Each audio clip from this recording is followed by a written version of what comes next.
Волонтеры молодежного ресурсного центра Петропавловска помогают одиноким пенсионерам пережить зиму. Активисты выносят снег, таскают уголь и разбираются с делами по дому. Наш корреспондент с подробностями.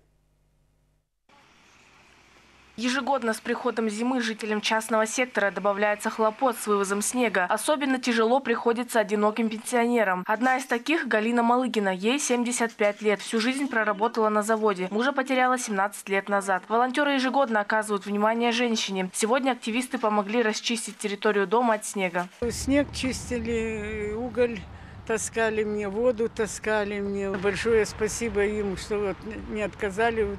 Мне что-то говорили, где-то к новому в декабре или с Нового года будут ходить.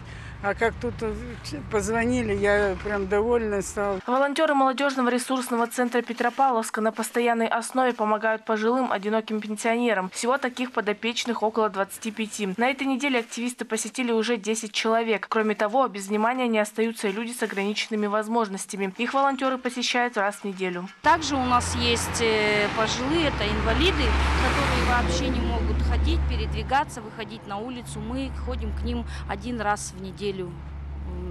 Дрова, уголь, снег почистим, воды натаскаем, кушать где-то за продуктами, сходить. Всего в Петропавловске 70 волонтеров на базе молодежного ресурсного центра, которые помогают пенсионерам. В районах Северо-Казахстанской области еще 40. Мадина Нуркина, Дамир Искендиров, служба новостей.